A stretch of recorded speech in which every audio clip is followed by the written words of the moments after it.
초음파 사진을 내미는 떨리는 손. 어머님 임신했습니다. 6주래요. 시어머니의 차가운 눈빛이 사진을 훑더니 던져버린다. 누구예요? 우리 집안 피 맞아? 가슴이 무너지는 며느리의 얼굴. 믿을 수 없다는 표정으로 도현 씨 아이예요. 제가. 남편은 고개를 숙인 채 윤정아, 미안해. 잠깐만 밖에서. 라고 중얼거린다. 빗속에 던져진 캐리어, 물에 젖는 초음파 사진. 잠깐이 18년이 되겠지. 오늘 이야기 들어가기 전에 구독과 좋아요 한번 눌러주세요. 누르신 분들께는 건강과 행운이 늘 함께할 겁니다. 새벽 5시 서울 변두리 빨간 벽돌 단독주택에서 알람이 울립니다. 윤정은 눈을 뜨자마자 이불을 걷어차고 부엌으로 향했습니다. 찬물로 얼굴을 씻고 앞치마를 두르는 동작이 기계처럼 정확했죠. 창밖은 아직 어둡고 골목 어기 가로등만 희미하게 빛을 내뿜고 있었습니다. 윤정은 숯불에 조기를 올렸습니다. 지글지글 기름이 튀는 소리가 고요한 새벽을 깨웠습니다. 된장찌개를 끓이는 냄비에서 김이 모락모락 올라오고 밥솥 뚜껑을 열자 하얀 김이 윤정의 얼굴을 덮었습니다. 28살 윤정의 얼굴엔 화장기 하나 없이 피곤함만 가득했습니다. 거실 벽에는 90년대 가족 사진이 걸려 있었습니다. 액자 속 시어머니 오금숙은 환하게 웃고 있었지만 지금 이 집에서 그 웃음을 본 적은 없었습니다. 텔레비전에선 아침마당이 흘러나오고 있었습니다. 윤정은 소리를 줄이고 상을 차렸습니다. 조기 2마리, 된장찌개, 김치, 시금치 나물, 그리고 따끈한 밥. 시어머니가 좋아하는 메뉴였습니다.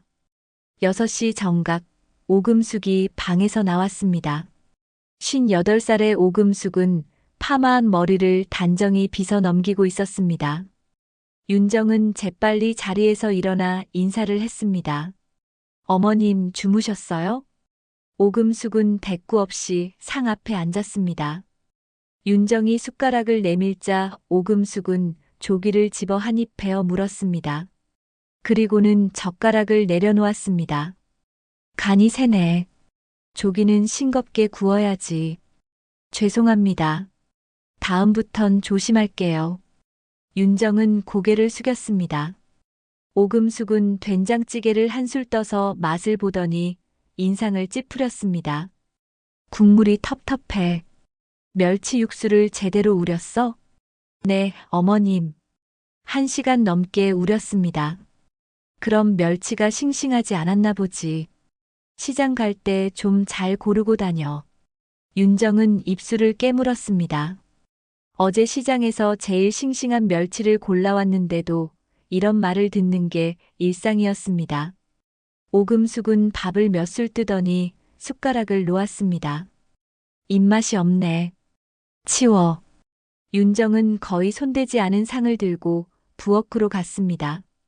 싱크대 앞에서 잠시 눈을 감았습니다. 가슴이 답답했지만 소리내어 울 수도 없었습니다. 7시 남편 박도현이 일어났습니다. 32살의 도현은 동명그룹 전략기획실 대리였습니다. 윤정은 도현 앞에 새로 차린 상을 내놓았습니다. 도현은 말없이 밥을 먹었습니다. 윤정이 물을 따라주자 도현은 잠깐 윤정의 손을 쳐다봤습니다. 거친 손이었습니다. 결혼 전엔 그렇지 않았는데 말이죠. 오금숙이 거실에서 목소리를 높였습니다. 도현아, 오늘 저녁엔 일찍 들어와. 얘기할 게 있어. 무슨 얘긴데요, 어머니? 그냥 들어와. 중요한 일이야. 도현은 더 묻지 않았습니다. 오금숙 앞에서 도현은 항상 입을 다물었습니다. 회사에서는 팀원들을 이끄는 리더였지만 이 집에선 아들일 뿐이었습니다. 아침 식사가 끝나고 도현이 출근하자 윤정은 설거지를 시작했습니다. 찬물에 손이 시렸지만 장갑을 끼지 않았습니다.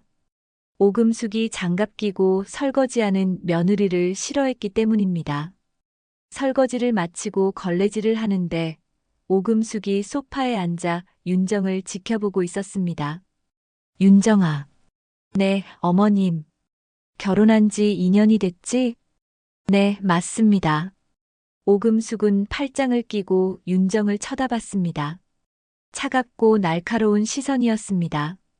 대가 끊길 집안이 어디 있어? 내가 며느리면 씨를 이어야지. 윤정의 손이 멈췄습니다. 걸레를 쥔 손에 힘이 들어갔습니다. 어머님, 저희가 노력하고 있습니다. 노력? 2년 동안 노력했으면 벌써 결과가 나왔어야지. 혹시 넌 병원 가봤어? 네, 검사 받았는데 이상 없다고 했습니다. 그럼 도연이 문제라는 거야? 윤정은 아무 말도 하지 못했습니다. 오금숙은 콧방귀를 뀌었습니다. 우리 집안은 3대째 아들만 낳았어. 도연이가 문제일 리 없지. 내가 문제야. 윤정은 숨을 참았습니다. 속으로 되뇌었습니다. 나는 매일 죄인이 된다. 그래도 버티면 달라질까? 하지만 달라지는 건 아무것도 없었습니다. 매일이 똑같았습니다. 새벽에 일어나 밥을 짓고 청소하고 빨래하고 시장 보고 저녁을 준비하고 또 청소하고 그렇게 하루가 갔습니다. 저녁 6시 도연이 퇴근했습니다. 윤정은 저녁상을 차렸고 온 가족이 식탁에 둘러앉았습니다. 오금숙이 먼저 입을 열었습니다. 도연아, 엄마가 병원 알아봤어. 불임 전문 병원. 도연이 젓가락을 내려놓았습니다. 엄마, 무슨 소리예요? 윤정이 데리고 가야지. 애를 못 낳으면 며느리 자격이 없어. 윤정의 얼굴이 하얗게 질렸습니다. 도연은 난처한 표정으로 어머니를 봤습니다. 엄마, 말 좀 줄이세요. 오금숙의 눈빛이 날카로워졌습니다. 내가 감싸니까 버릇이 저 모양이지. 이 집안 혈통이 얼마나 중요한지 너도 알잖아. 할아버지가 맨손으로 일으킨 동명그룹이야. 대를 이어야 한다고. 도연은 더 이상 말하지 못했습니다. 윤정은 밥을 삼키지 못하고 그대로 앉아 있었습니다. 저녁 식사는 무거운 침묵 속에 끝났습니다. 밤 10시 윤정은 집을 나섰습니다. 골목 어귀 코인 노래방으로 향했습니다. 1,000원짜리 2장을 넣고 노래를 골랐습니다. 그대 안의 블루. 반주가 흘러나오고 윤정은 마이크를 잡았습니다. 목소리가 떨렸습니다. 노래를 부르며 눈물이 흘러내렸습니다. 아무도 보지 않는 이곳에서만 윤정은 울 수 있었습니다. 겉으로는 평온해 보이는 서울 변두리 빨간 벽돌집. 하지만 그 안에서 윤정의 일상은 숨죽이는 감옥이었습니다. 매일 아침 5시에 일어나고 매일 밤 10시에 코인 노래방에서 눈물을 흘리는 것. 그것이 윤정의 하루였습니다. 그날 오후 윤정은 동네 빨간 간판 의원으로 향했습니다. 며칠 전부터 속이 메스꺼웠고 생리도 늦어지고 있었습니다. 의원 문을 열고 들어서자 소독약 냄새가 코를 찔렀습니다. 대기실엔 임산부 몇 명이 앉아 있었고 벽에는 태교 음악 포스터가 붙어 있었습니다. 윤정 씨, 들어오세요. 간호사의 부름에 윤정은 진료실로 들어갔습니다. 50대 중반의 여자 의사가 초음파 기계를 켰습니다. 윤정은 침대에 누워 배를 드러냈습니다. 차가운 젤리가 배에 닿자 몸이 움츠러들었습니다. 의사가 프로브를 천천히 움직이며 화면을 들여다봤습니다. 임신 6주 맞네요. 축하드립니다. 윤정의 눈에서 눈물이 흘러내렸습니다. 기쁨의 눈물인지 두려움의 눈물인지 윤정 스스로도 알 수 없었습니다. 의사는 초음파 사진을 인쇄해서 건넸습니다. 작고 희미한 점 하나가 찍혀 있었습니다. 윤정은 그 사진을 가슴에 품었습니다. 엽산 드시고 무거운 거 들지 마시고요. 다음 달에 다시 오세요. 윤정은 고개를 끄덕이고 의원을 나섰습니다. 손에 든 초음파 사진이 뜨겁게 느껴졌습니다. 집으로 돌아가는 길 윤정은 수없이 사진을 들여다봤습니다. 이제 나도 엄마가 되는구나. 가슴이 벅차올랐습니다. 집에 도착하자 오금숙이 거실에 앉아 있었습니다. 윤정은 숨을 고르고 조심스럽게 다가갔습니다. 어머님, 말씀드릴 게 있습니다. 오금숙이 텔레비전에서 시선을 거두지 않은 채 대답했습니다. 뭔데? 윤정은 가방에서 초음파 사진을 꺼냈습니다. 손이 떨렸습니다. 저 임신했습니다. 6주래요. 오금숙의 손이 멈췄습니다. 윤정은 초음파 사진을 내밀었습니다. 오금숙은 천천히 고개를 돌려 사진을 받아들었습니다. 한참을 들여다보더니 차갑게 물었습니다. 누구애야? 윤정의 얼굴이 굳었습니다. 네. 무슨 말씀이세요? 오금숙이 사진을 탁자에 던졌습니다. 누구애냐고? 우리 집안 피 맞아? 윤정은 믿을 수 없다는 표정으로 시어머니를 바라봤습니다.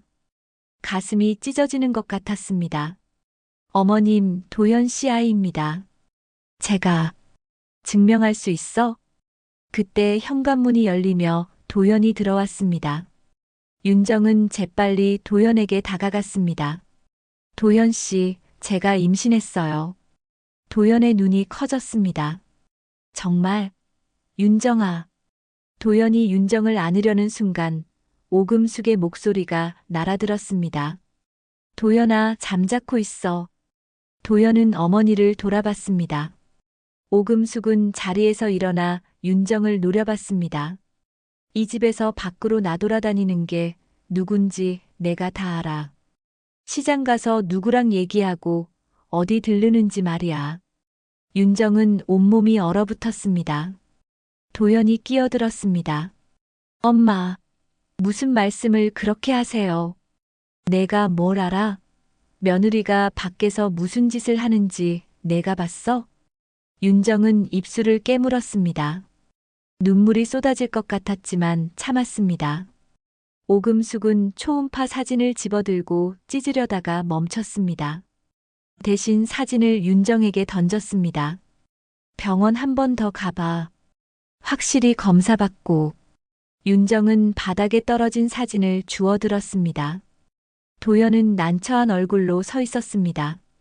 윤정은 방으로 돌아가 문을 닫았습니다. 침대에 앉아 초음파 사진을 가슴에 안았습니다. 목이 메어왔습니다. 밤이 깊었습니다. 도현은 회사 회식이라며 늦게 들어왔고 오금숙은 방으로 들어간 뒤 나오지 않았습니다. 윤정은 혼자 거실에 앉아 있었습니다. 화장실에 가려다가 복도를 지나는데 오금숙의 방문이 살짝 열려 있었습니다. 윤정은 무심코 안을 들여다봤습니다.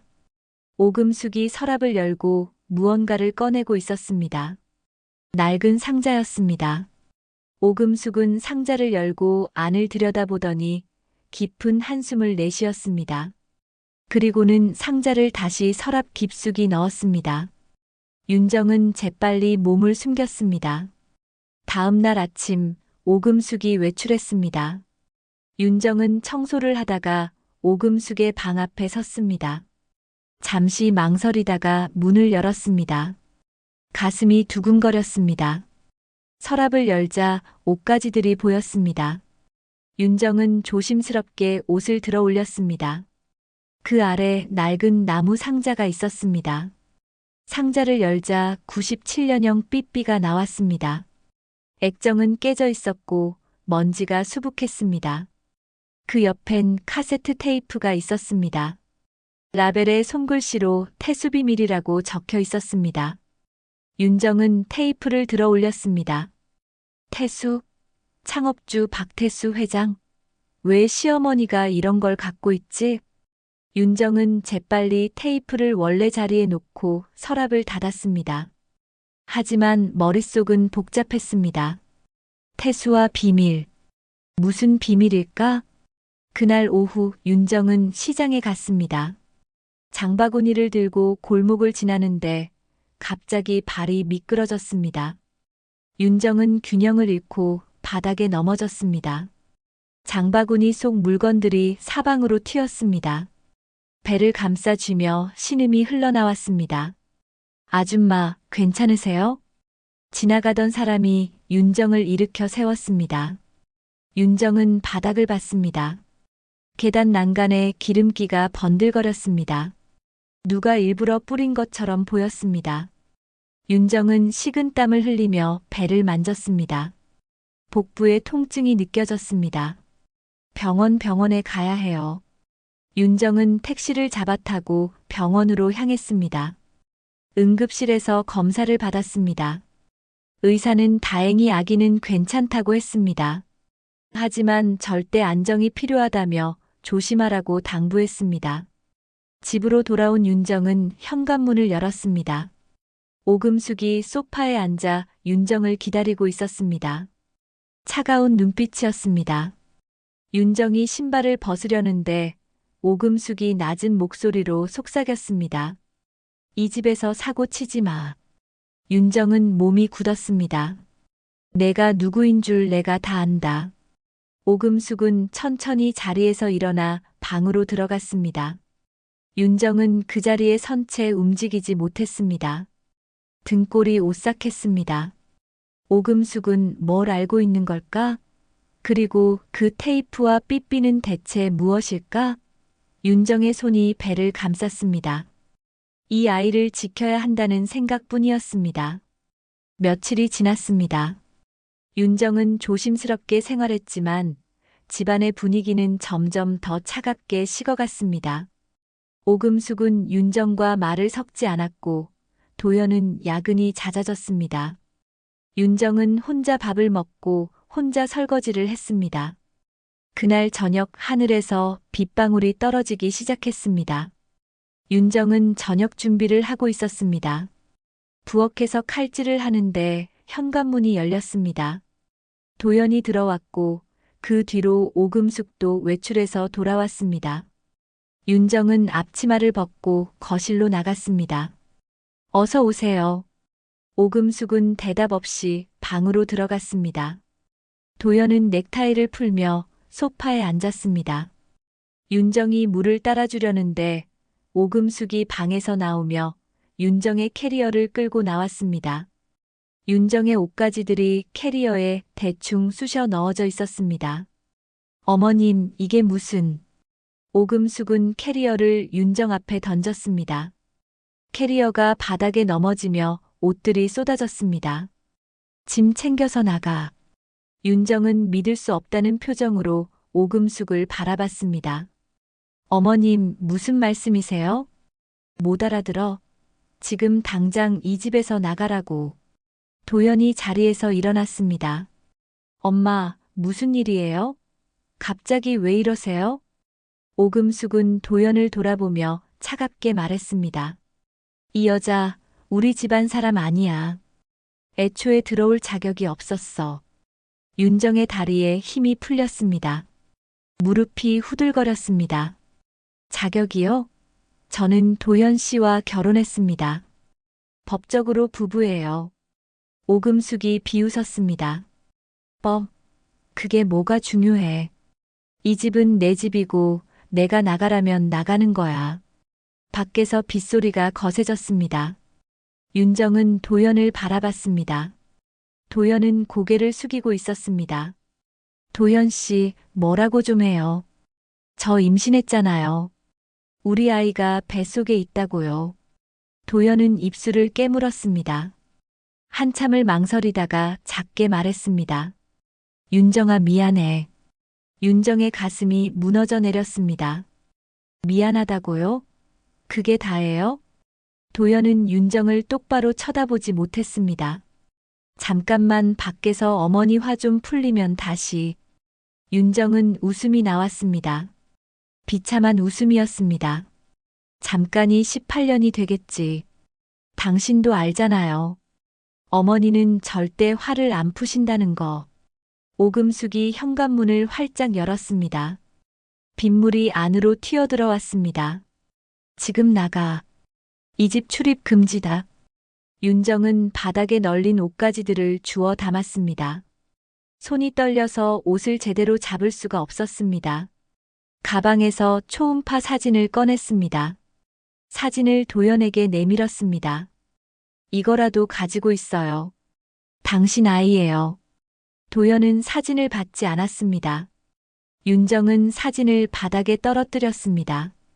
사진이 무릉덩이에 떨어져 젖어갔습니다. 윤정은 캐리어를 끌고 현관으로 향했습니다. 문턱을 넘어서는 순간 뒤를 돌아봤습니다. 도연은 소파에 앉아 고개를 숙이고 있었고 오금숙은 팔짱을 낀 채 서 있었습니다. 2년 동안 살았던 집이었습니다. 이제 다시는 돌아올 수 없겠죠. 윤정은 골목으로 걸어 나갔습니다.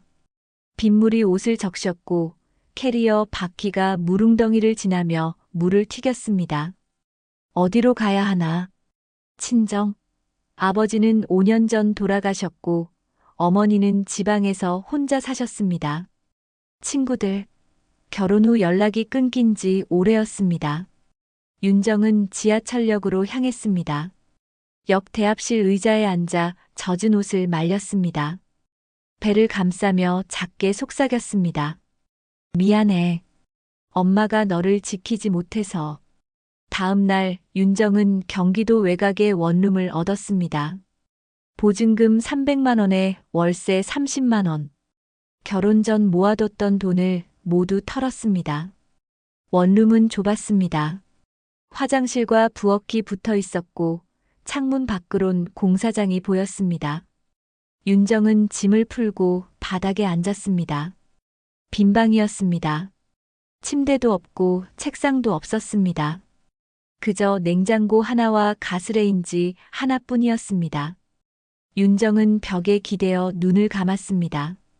이튿날부터 윤정은 일자리를 찾아다녔습니다. 도시락 공장에서 아침 6시부터 오후 2시까지 일했습니다. 컨베이어 벨트 앞에 서서 반찬을 담는 일이었습니다. 손이 빠르지 않으면 욕을 먹었습니다. 허리가 아팠지만 참았습니다. 오후엔 편의점 야간 알바를 시작했습니다. 밤 10시부터 새벽 6시까지. 손님이 없는 시간엔 재고 정리를 했고 유통기한 지난 도시락으로 끼니를 때웠습니다. 주말엔 요양보호 보조 일을 했습니다. 노인들의 식사를 돕고 청소를 했습니다. 한 달이 지났습니다. 윤정의 배는 조금씩 불러왔습니다. 임신 석 달째였습니다. 몸은 힘들었지만 윤정은 버텼습니다. 뱃속 아이를 생각하면 힘이 났습니다. 어느 날 밤 윤정은 집으로 돌아와 짐을 뒤졌습니다. 쫓겨날 때 급하게 챙긴 물건들 속에서 무언가를 찾고 있었습니다. 옷가지를 드러내자 카세트 테이프가 나왔습니다. 오금숙의 방에서 몰래 가져온 테이프였습니다. 윤정은 테이프를 들고 중고가게로 향했습니다. 1,000원을 주고 낡은 카세트 플레이어를 샀습니다. 집에 돌아와 테이프를 넣고 재생 버튼을 눌렀습니다. 지지직 잡음만 들렸습니다. 윤정은 볼륨을 높였습니다. 여전히 잡음이었습니다. 하지만 잡음 사이로 희미한 목소리가 들렸습니다. 남자의 목소리였습니다. 수진아 어디 있니? 윤정은 귀를 바짝 갖다 댔습니다. 목소리가 끊겼다가 다시 들렸습니다. 수진아 아빠가 찾을게. 수진? 누구지? 윤정은 테이프를 되돌려 다시 들었습니다. 하지만 더 이상 목소리는 들리지 않았습니다. 잡음만 가득했습니다. 윤정은 밤새 테이프를 돌려봤습니다. 수진이라는 이름이 머릿속을 떠나지 않았습니다. 누구를 부르는 걸까? 왜 오금숙이 이 테이프를 갖고 있었을까? 그리고 태수는 누구일까? 새벽이 밝아왔습니다. 윤정은 일어나 도시락 공장으로 향했습니다. 배를 감싸며 걸었습니다. 아직 끝이 아니었습니다. 이 아이를 낳고 키워야 했습니다. 그리고 언젠가 진실을 밝혀야 했습니다. 수진이 누구인지, 오금숙이 숨기고 있는 비밀이 무엇인지. 시간이 흘렀습니다. 윤정은 아들을 낳았습니다. 이름은 민준. 작고 붉은 얼굴의 아기가 세상에 나온 날, 윤정은 혼자였습니다. 분만실에서 아기 울음소리를 들으며 윤정도 함께 울었습니다. 누구 하나 손잡아주는 이 없이 아이를 낳았습니다. 민주는 건강하게 자랐습니다. 윤정은 낮엔 일하고 밤엔 아이를 돌봤습니다. 잠은 하루 서너 시간이면 좋겠습니다. 민준이 웃으면 윤정도 웃었고 민준이 울면 윤정도 함께 울었습니다. 둘만의 세상이었습니다. 90년대 후반 나라 전체가 혼란에 빠졌습니다. 금 모으기 운동이 시작되었고 거리마다 실업자들이 넘쳐났습니다. 윤정이 일하던 도시락 공장도 문을 닫았습니다. 편의점도 주인이 바뀌며 윤정은 일자리를 잃었습니다. 윤정은 새로운 일을 찾아야 했습니다. 식당 설거지, 청소 용역, 전단지 돌리기. 가리지 않고 일했습니다. 민준을 업고 일터를 오갔습니다. 사람들은 혀를 찼지만 윤정은 개의치 않았습니다. 이 아이를 지키는 게 전부였습니다. 민준이 초등학교에 입학했습니다. 윤정은 민준의 손을 잡고 학교까지 걸어갔습니다. 입학식 날 다른 아이들은 아빠 엄마와 함께였지만 민준은 엄마 하나뿐이었습니다. 민준은 엄마 손을 꼭 잡았습니다. 엄마, 나 아빠 없어도 괜찮아. 윤정은 민준을 꼭 안았습니다. 이 아이는 누구보다 강했습니다. 세월은 빠르게 흘렀습니다. 민준은 초등학교 5학년이 되었습니다. 키도 크고 성적도 좋았습니다. 윤정은 요양보호사 자격증을 땄고 안정적인 일자리를 얻었습니다. 여전히 넉넉하진 않았지만 먹고 사는데 지장은 없었습니다. 어느 가을 오후 윤정은 동네 장례식장에 갔습니다.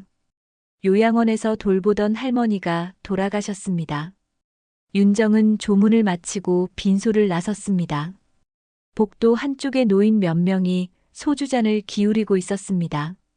하얀 국화 냄새와 육개장 냄새가 뒤섞였습니다. 동명그룹도 옛날만 못해. 창업주 박태수 회장 돌아가시고 나서 영 아니야. 윤정의 발걸음이 멈췄습니다. 동명그룹. 도연이 다니던 회사. 윤정은 귀를 기울였습니다. 그 집은 피를 바꿨어. 진짜 혈육이 아니라고. 무슨 소리야? 80대쯤 되어 보이는 노인이 소주를 들이켰습니다.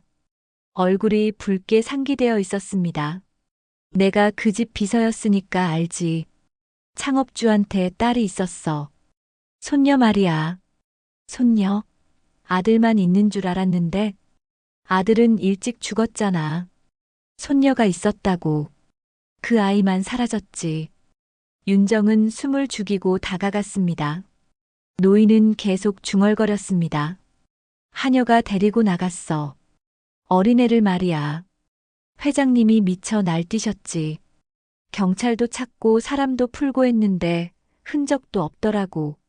하녀 이름이 뭐였는데? 노인은 눈을 가늘게 떴습니다. 오금숙. 윤정의 심장이 멈춘 것 같았습니다. 오금숙. 시어머니 이름이었습니다. 노인은 고개를 떨구며 말을 이었습니다. 그 여자 영악했어.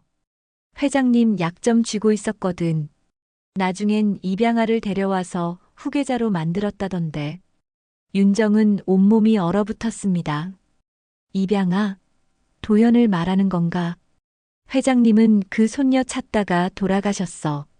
마지막까지 수진이 이름 부르시더라고. 수진. 테이프에서 들었던 그 이름. 윤정은 다가가서 노인에게 물었습니다. 저기요, 혹시 그 손녀 이름이 수진이라고 하셨나요? 노인은 윤정을 올려다봤습니다. 그래. 박수진. 딸 하나 낳고 며느리가 죽었거든. 회장님이 손녀를 직접 키우셨는데 하녀한테 맡겨뒀다가 그만. 노인은 손을 내저었습니다. 옛날 얘기야. 다 소용없어. 윤정은 인사를 하고 장례식장을 나왔습니다. 머릿속이 복잡했습니다. 창업주의 손녀가 사라졌다.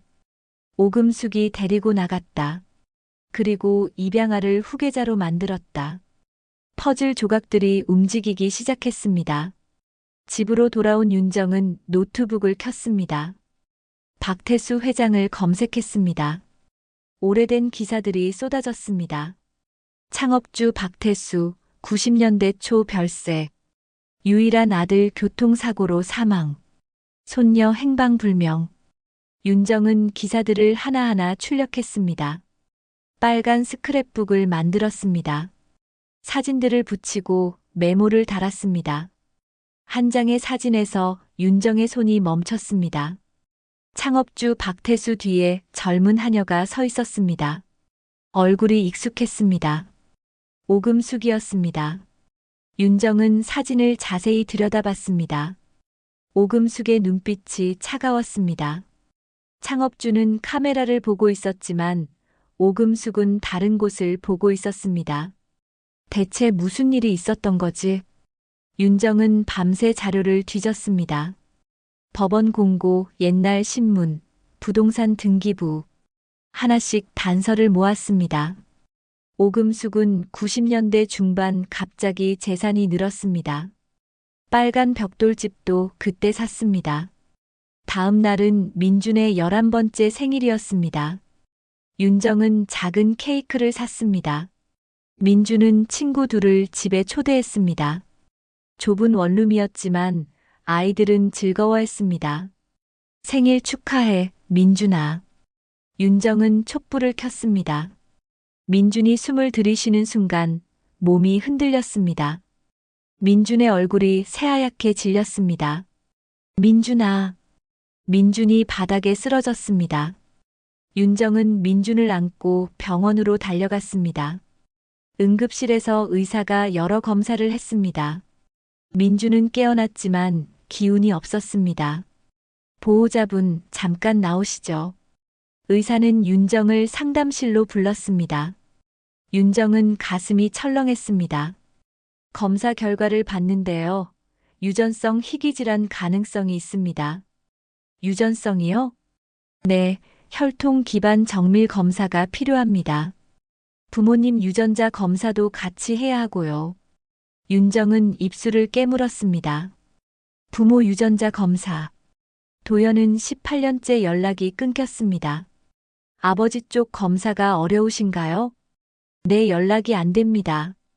의사는 난처한 표정을 지었습니다. 최대한 빨리 검사를 받으셔야 합니다. 아이 상태가 좋지 않아요. 윤정은 고개를 끄덕였습니다. 병실로 돌아가 민준의 손을 잡았습니다. 민준은 잠들어 있었습니다. 윤정의 눈에서 눈물이 흘러내렸습니다. 민준아, 엄마가 꼭 살릴게. 민준의 입원 나흘째, 윤정은 병원 복도를 오가며 전화를 걸었습니다. 도연의 번호는 이미 바뀌어 있었습니다. 동명그룹 대표 번호로 전화했지만 도연은 받지 않았습니다. 윤정은 벽에 기대어 눈을 감았습니다. 민준의 치료비는 눈덩이처럼 불어났습니다. 그날 오후 병실 문이 열렸습니다. 30대 중반의 남자가 들어왔습니다. 깔끔한 정장에 서류 가방을 든 모습이었습니다. 윤정 씨 맞으시죠? 윤정은 자리에서 일어났습니다. 누구세요? 동명그룹 비서실 정혜성입니다. 윤정의 얼굴이 굳었습니다. 동명그룹. 18년 만에 듣는 이름이었습니다. 도연 이사님께서 치료비 전액을 부담하시겠다고 하셨습니다. 윤정은 비웃었습니다. 그 사람, 왜 지금? 정혜성은 난처한 표정을 지었습니다. 잠시 망설이다가 조심스럽게 입을 열었습니다. 이사님이 직접 오시지 못하는 사정이 있으십니다. 사정? 18년 동안 한 번도 연락 없던 사람이 무슨 사정이에요? 정혜성은 주위를 살피고 목소리를 낮췄습니다. 여기선 곤란하니 잠깐 밖으로 나가시죠. 윤정은 민준을 확인하고 병실을 나섰습니다. 정혜성은 옥상으로 윤정을 안내했습니다. 문을 닫자 정혜성이 입을 열었습니다. 이사님은 사실 회장님 친자가 아닙니다. 윤정의 몸이 굳었습니다. 뭐라고요? 입양 기록이 있어요. 그걸 시어머니 오금숙 씨가 쥐고 있습니다. 윤정은 머리가 하얘졌습니다. 도연이 입양하라니. 그럼 나는 왜 쫓겨난 걸까? 창업주 박태수 회장님은 손녀를 찾다가 돌아가셨습니다. 오금숙 씨는 입양아인 도연 이사님을 혈육으로 속이고 후계자로 만들었죠. 그게 나랑 무슨 상관이에요? 정혜성은 서류 봉투를 꺼냈습니다. 오금숙 씨는 윤정 씨를 처음부터 조사했습니다. 출생 기록, 병원 기록, 모든 걸 뒤졌어요. 왜요? 확인하려고 했던 것 같습니다. 윤정 씨가 혹시... 정혜성은 말을 멈췄습니다. 윤정은 서류를 빼앗아 펼쳤습니다. 출생신고서, 병원 기록, 그리고 유전자 검사 의뢰서. 윤정의 손이 떨렸습니다.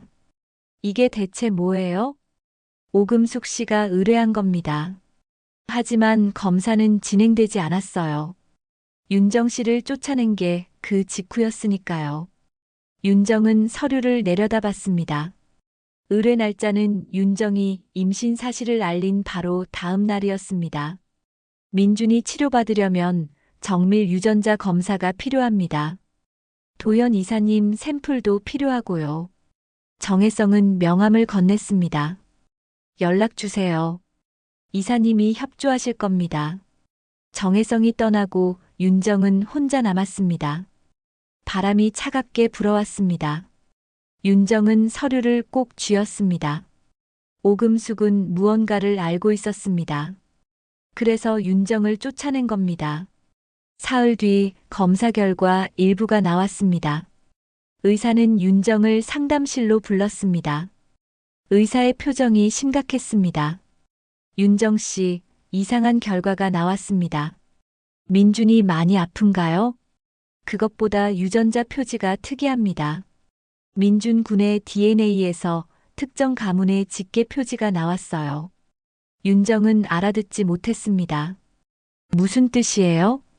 의사는 화면을 돌려 보였습니다. 동명그룹 창업주 박태수 회장의 유전자 샘플이 병원 데이터베이스에 있었습니다. 10년 전 기증하신 거예요. 민준 군의 표지가 박태수 회장과 직계로 일치합니다. 윤정의 심장이 멈추는 것 같았습니다. 그게 가능한 일인가요? 남편 도연이 박태수 회장 후손인데. 그게 문제입니다. 부계만으로는 설명되지 않아요. 모계 쪽에서도 일치 패턴이 보입니다. 매우 드문 경우라 재검사가 필요합니다. 윤정은 의자에 주저앉았습니다. 모계 쪽에서도 일치? 그럼 내가... 재검사는 언제 하나요? 일주일 정도 걸립니다. 정밀 분석이 필요해서요. 윤정은 상담실을 나와 화장실로 달려갔습니다. 거울 앞에 섰습니다. 거울 속 윤정의 얼굴이 낯설게 느껴졌습니다. 수진, 박수진. 그 이름이 자꾸 떠올랐습니다. 집으로 돌아온 윤정은 서랍에서 카세트 테이프를 꺼냈습니다. 18년 동안 간직했던 테이프. 윤정은 중고 전자상가로 향했습니다. 한 가게 주인에게 테이프를 내밀었습니다. 이거 복구할 수 있나요? 주인은 테이프를 살펴봤습니다. 오래됐네요. 해볼게요. 이틀 뒤 윤정은 복구된 테이프를 받았습니다. 집에 돌아와 플레이어에 넣었습니다. 잡음이 흘러나왔습니다. 하지만 이전보다 선명했습니다.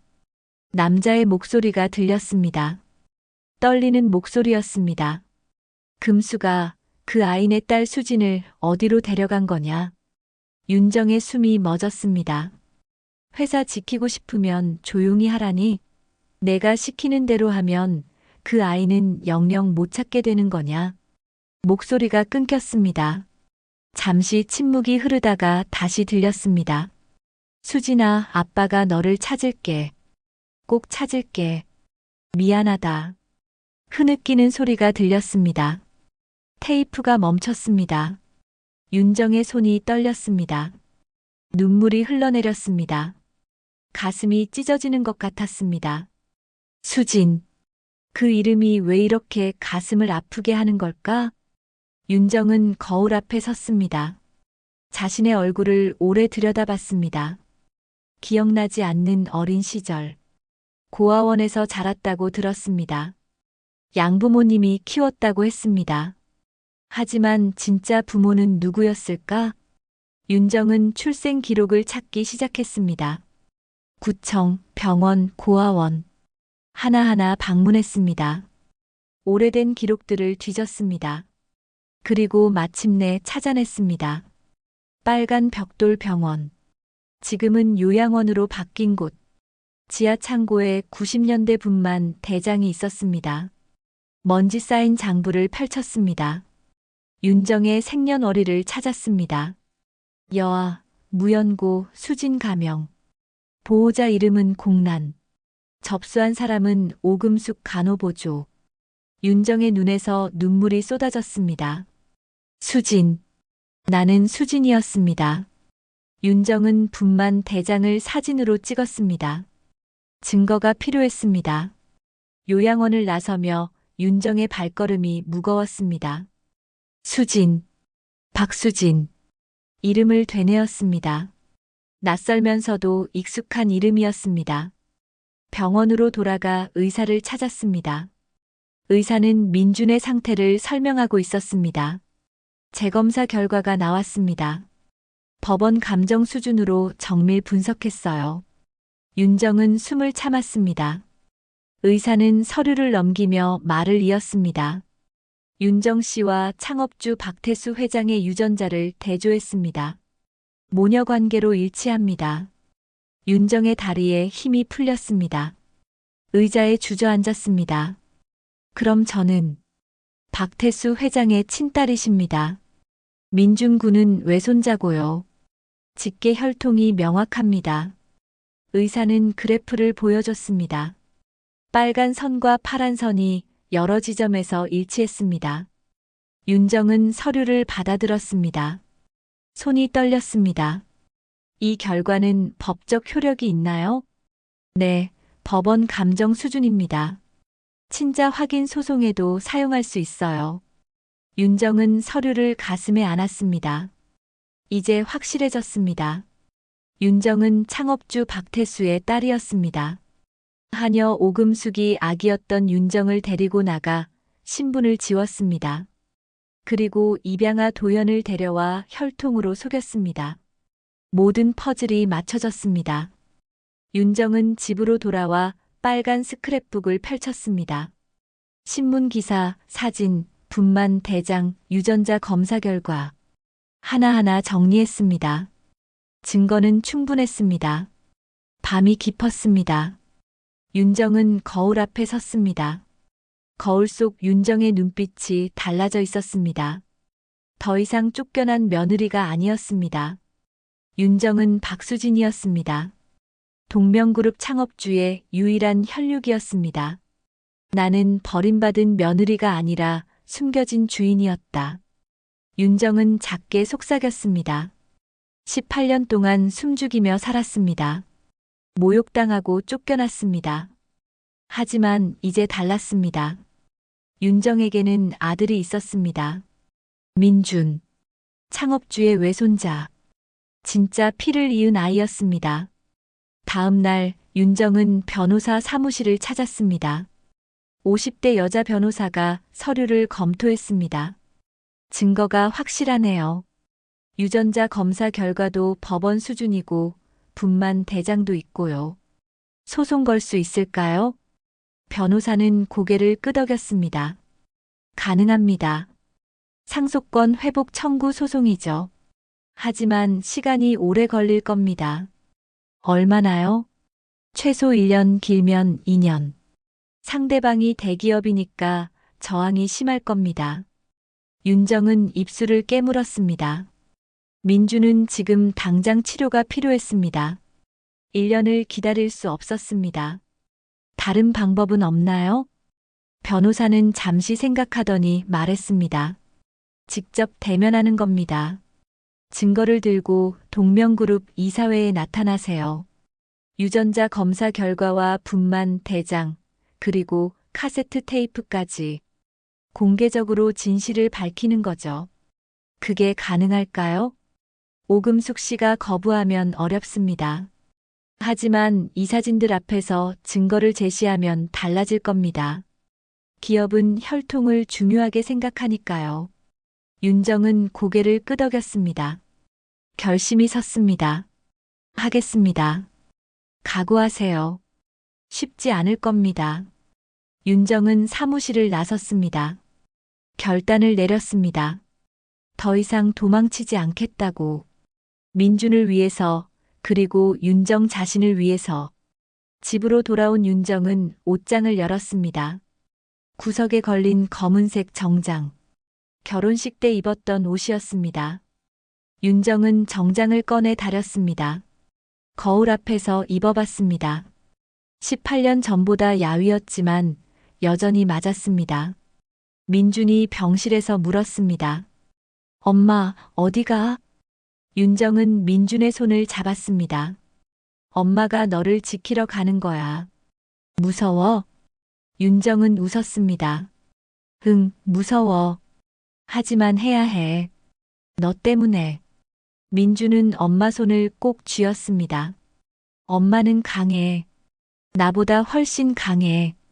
윤정은 민준을 안았습니다. 이 아이를 지키기 위해서라면 무엇이든 할 수 있었습니다. 이틀 뒤 윤정은 정혜성에게 연락했습니다. 다음 이사회가 언제죠? 모레입니다.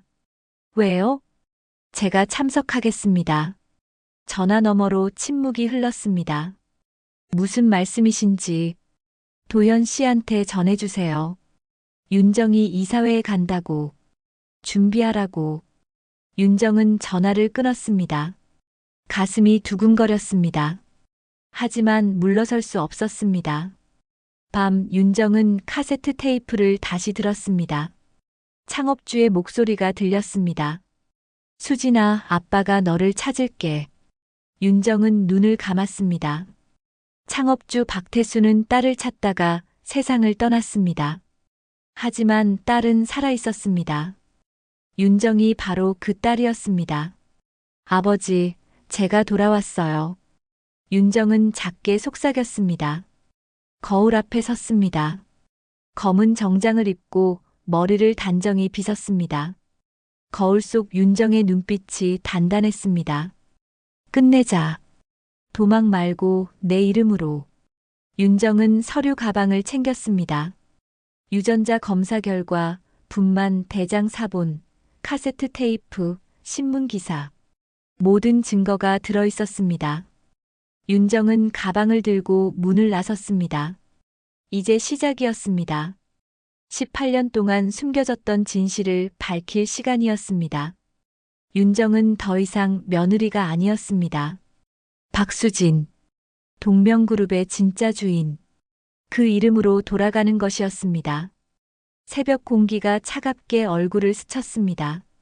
윤정은 고개를 들어 하늘을 봤습니다. 별이 총총히 빛나고 있었습니다. 윤정은 한 걸음 한 걸음 걸어갔습니다. 두려움도 있었지만 결심은 흔들리지 않았습니다.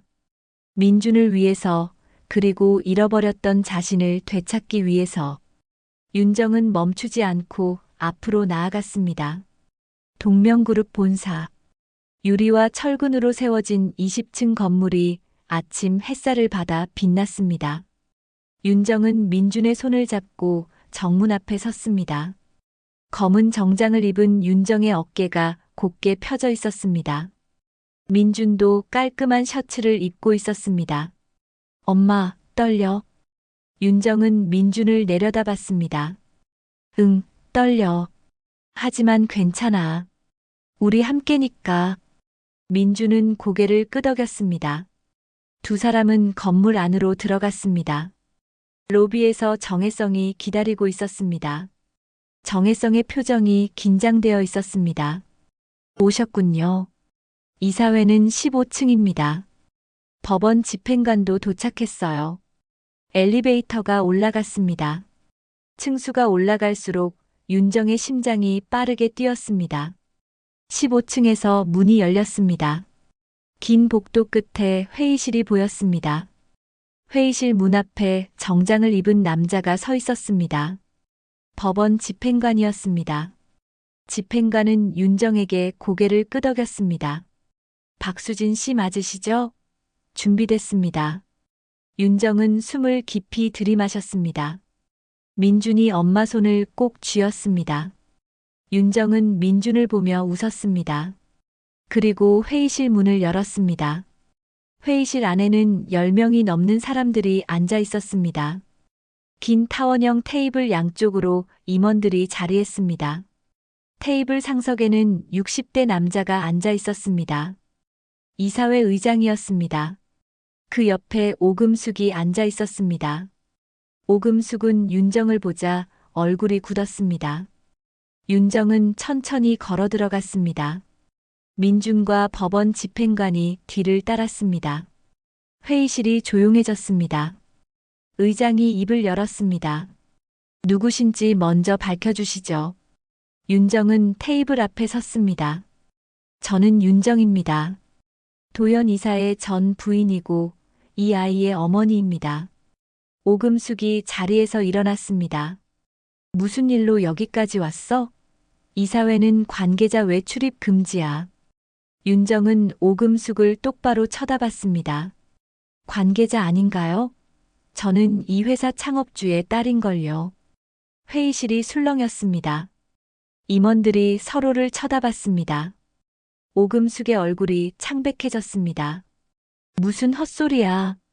법원 집행관이 앞으로 나섰습니다. 법원 명령에 따른 친자 및 외손자 확인서입니다. 그리고 출생 기록 열람 결과를 제출합니다. 집행관은 서류를 의장에게 건넸습니다. 의장은 서류를 펼쳐 읽기 시작했습니다. 얼굴이 점점 굳어갔습니다. 다른 임원들도 서류를 돌려봤습니다. 오금숙이 다가왔습니다. 감히 내가. 윤정은 물러서지 않았습니다. 감히 18년 전 그 말 돌려드릴게요. 이 집 출입 금지라 했죠. 이제 당신이 금지입니다. 오금숙의 입술이 떨렸습니다. 윤정은 가방에서 서류를 꺼냈습니다. 유전자 검사 결과입니다. 저는 창업주 박태수 회장의 친딸입니다. 법원 감정 수준으로 확인됐어요. 민주는 회장님의 외손자고요. 임원 한 명이 손을 들었습니다. 잠깐만요. 창업주의 손녀는 행방불명됐다고 알고 있습니다. 어떻게? 윤정은 분만 대장 사본을 꺼냈습니다. 여기 제 출생 기록이 있습니다. 여아, 무연고, 수진 가명. 접수한 사람은 오금숙 간호보조. 서류가 임원들에게 전달됐습니다. 오금숙은 의자를 붙잡았습니다. 조작이야. 다 거짓말이라고. 윤정은 카세트 플레이어를 꺼냈습니다. 테이블 위에 올려놓았습니다. 조작이 아닙니다. 증거가 있어요. 윤정은 재생 버튼을 눌렀습니다. 잡음이 흘러나왔습니다. 그리고 남자의 떨리는 목소리가 회의실을 채웠습니다. 금수가 그 아이네 딸 수진을 어디로 데려간 거냐? 창업주 박태수의 목소리였습니다. 임원들의 얼굴이 굳었습니다. 회사 지키고 싶으면 조용히 하라니? 내가 시키는 대로 하면 그 아이는 영영 못 찾게 되는 거냐? 오금숙은 자리에 주저앉았습니다. 테이프는 계속 돌아갔습니다. 여자 목소리가 들렸습니다. 오금숙의 목소리였습니다. 그 아이 지우면 회장님 가문은 안전해요. 진짜 피는 묻어야 살아남지. 회의실이 얼어붙었습니다. 박태수의 목소리가 다시 들렸습니다. 금수가 그건 죄야. 오금숙의 목소리가 차갑게 대답했습니다. 이미 한 일이에요. 테이프가 멈췄습니다. 침묵이 흘렀습니다. 아무도 입을 열지 못했습니다. 윤정은 유전자 검사 결과를 테이블에 내려놓았습니다. 저는 박태수 회장의 딸입니다. 본명은 박수진. 그리고 이 아이는 외손자 윤민준입니다. 당신이 지우려 했던 진짜 피예요. 회의실 문이 열렸습니다. 도연이 들어왔습니다. 도연의 얼굴은 창백했습니다. 윤정을 보더니 입술을 깨물었습니다. 윤정아, 미안해. 난. 윤정은 도연을 돌아봤습니다. 당신은 피해자이자 가해자예요. 입양으로 배를 갈아탄 죄가 아니라 침묵으로 나와 아이를 버린 죄. 도연은 고개를 숙였습니다. 민준이 앞으로 나섰습니다. 작지만 단단한 목소리로 말했습니다. 외할아버지가 지키려 했던 건 사람이었겠죠. 저는 어머니 성을 따릅니다. 제 이름은 윤민준입니다. 의장이 자리에서 일어났습니다. 긴급 표결을 제안합니다. 유언장 원본 복원 및 정당한 상속 절차 개시. 임원들이 하나둘 손을 들었습니다. 만장일치였습니다. 의장은 오금숙을 받습니다. 오금숙 씨 업무상 횡령, 유기, 의료 조작 교사 혐의로 조사받으실 겁니다. 경비원들이 들어왔습니다. 오금숙은 의자를 붙잡고 일어서지 못했습니다. 무릎에 힘이 풀렸습니다. 경비원들이 오금숙을 부축해 일으켰습니다. 오금숙은 윤정을 바라봤습니다. 눈에서 눈물이 흘러내렸습니다. 입술이 떨렸습니다. 수진아. 윤정은 아무 대답도 하지 않았습니다. 오금숙은 끌려나갔습니다. 회의실 문이 닫혔습니다. 의장이 윤정에게 다가왔습니다. 박수진 씨, 정식 절차를 밟겠습니다. 동명그룹은 진짜 주인을 찾았습니다. 윤정은 고개를 끄덕였습니다. 민준이 엄마 손을 잡았습니다. 윤정은 민준을 안았습니다. 18년 만에 끝이 났습니다. 봄이 왔습니다. 동명그룹 본관 앞에 목련이 활짝 피었습니다. 하얀 꽃잎이 바람에 흩날렸습니다. 윤정은 본관 계단 앞에 섰습니다. 검은색 재킷에 흰 블라우스를 입은 모습이었습니다. 머리는 단정하게 묶었고 얼굴엔 화장기가 살짝 있었습니다. 기자들이 카메라를 들고 있었습니다. 마이크가 여러 개 설치되어 있었습니다. 윤정은 마이크 앞에 섰습니다. 민준이 엄마 옆에 서 있었습니다. 민준은 건강을 되찾았습니다. 치료는 성공적이었고 얼굴에 생기가 돌았습니다. 윤정이 입을 열었습니다. 오늘 동명인재보호재단 설립을 발표합니다. 기자들이 받아 적었습니다. 윤정은 준비한 원고를 보지 않고 말을 이었습니다. 이 재단은 혼자 아이를 키우는 분들을 돕습니다. 과거에 버려진 아이들도 지원합니다. 저 역시 버려진 아이였고 혼자 아이를 키운 엄마였습니다. 그 고통을 압니다. 윤정의 목소리가 떨렸지만 단단했습니다. 아무도 혼자가 아닙니다. 우리가 함께 있습니다. 박수가 터져 나왔습니다. 윤정은 고개를 숙여 인사했습니다. 기자들이 질문을 쏟아냈습니다. 윤정은 하나하나 답했습니다. 행사가 끝나고 윤정은 본관 안으로 들어갔습니다. 복도를 걷는데 도연이 서 있었습니다.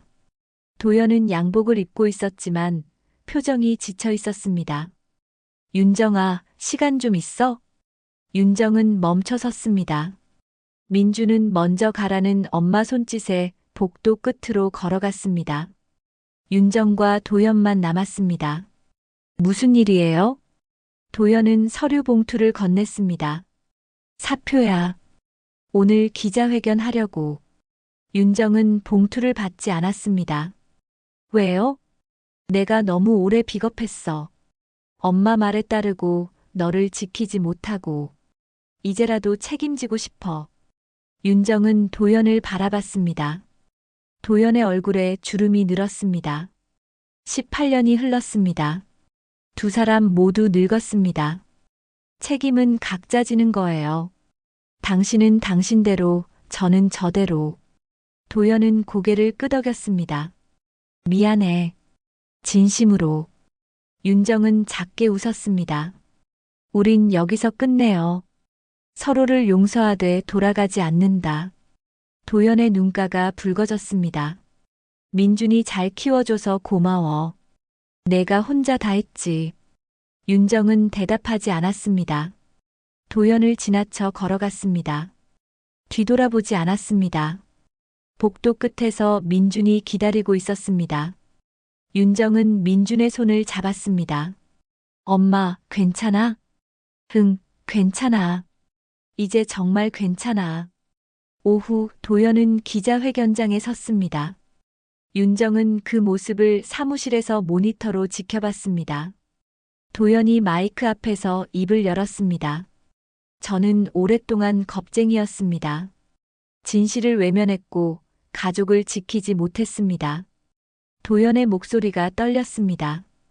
오늘부로 모든 직함을 내려놓습니다. 법적 책임을 지겠습니다. 도연은 고개를 깊이 숙였습니다. 기자들의 플래시가 터졌습니다. 윤정은 모니터를 껐습니다. 더 이상 볼 필요가 없었습니다. 도연의 삶은 도연이 책임지는 겁니다. 주말 윤정은 민준과 함께 경기도 외곽으로 향했습니다. 차를 타고 1시간을 달렸습니다. 익숙한 동네가 나왔습니다. 윤정이 18년 전 살았던 곳이었습니다. 차에서 내려 골목을 걸었습니다. 옛 빨간 벽돌 병원이 보였습니다. 지금은 요양원으로 바뀌어 있었습니다. 간판이 낡았고 벽에 페인트가 벗겨져 있었습니다. 하지만 여전히 그 자리에 있었습니다. 윤정과 민주는 요양원 앞에 섰습니다. 부서진 표지판이 땅에 널려 있었습니다. 그 뒤로 한 그루 감나무가 서 있었습니다. 가지에 새순이 돋아나고 있었습니다. 윤정은 감나무 아래 섰습니다. 나무를 올려다봤습니다. 민준도 엄마 옆에 섰습니다. 엄마, 여기가 어디야? 엄마가 태어난 곳이야. 그리고 버려진 곳. 민준은 엄마 손을 잡았습니다. 윤정은 나무를 만졌습니다. 거친 나무 껍질이 손에 느껴졌습니다. 윤정은 작게 속삭였습니다. 나는 지워진 아이였어. 이름도 없이 버려졌지. 그리고 쫓겨난 며느리가 됐어. 숨죽이며 살았지. 바람이 불었습니다. 감나무 가지가 흔들렸습니다. 하지만 이름을 되찾았어. 수진, 윤정, 그리고 엄마. 윤정은 민준을 바라봤습니다. 민준이 웃고 있었습니다. 엄마, 이제 우리가 우리 집이야. 윤정의 눈에서 눈물이 흘러내렸습니다. 하지만 슬픈 눈물이 아니었습니다. 그래, 우리는 우리 집이다. 윤정은 민준을 안았습니다. 민준도 엄마를 꼭 안았습니다. 두 사람은 한참을 그렇게 서 있었습니다. 하늘에서 햇빛이 내려왔습니다. 감나무 잎 사이로 빛이 스며들었습니다. 따뜻한 빛이었습니다. 윤정은 눈을 들어 하늘을 봤습니다. 구름 한 점 없이 맑았습니다. 윤정은 다시 걷기 시작했습니다. 민준과 손을 잡고 골목을 빠져나왔습니다. 뒤돌아보니 요양원이 점점 멀어졌습니다. 윤정은 미소 지었습니다. 이제 과거를 뒤로하고 앞으로 나아갈 때였습니다. 차에 올라탔습니다. 시동을 걸었습니다. 민준이 창밖을 내다봤습니다. 엄마, 우리 어디가? 윤정은 핸들을 잡고 앞을 봤습니다. 집으로, 우리 집으로. 차가 출발했습니다. 골목을 빠져나가 큰 길로 접어들었습니다. 뒤에는 과거가, 앞에는 미래가 있었습니다. 윤정은 더 이상 두렵지 않았습니다. 민준이 있었고 되찾은 이름이 있었습니다. 그것으로 충분했습니다. 차는 달렸습니다. 창밖으로 봄 풍경이 지나갔습니다. 개나리가 피고 벚꽃이 흩날렸습니다. 새로운 계절이었습니다. 윤정과 민준에게도 새로운 시작이었습니다. 하늘 위로 새 한 마리가 날아갔습니다. 자유롭게, 거침없이. 윤정도 그렇게 살고 싶었습니다. 이제 가능했습니다. 숨죽일 필요가 없었습니다. 윤정은 윤정이었고 수진이었고 엄마였습니다. 그 모든 이름이 윤정을 만들었습니다. 민준이 엄마를 쳐다봤습니다. 엄마, 사랑해. 윤정은 민준의 머리를 쓰다듬었습니다. 나도 사랑해. 많이. 차는 계속 달렸습니다. 햇빛이 앞 유리를 비쳤습니다. 따뜻하고 밝았습니다. 윤정은 그 빛 속으로 들어갔습니다. 두려움 없이, 후회 없이. 그렇게 윤정과 민준의 새로운 이야기가 시작되었습니다. 오늘 이야기 재미있게 보셨나요? 앞으로도 더 깊고 흥미로운 이야기로 찾아뵙겠습니다. 구독과 좋아요는 저에게 큰 힘이 됩니다.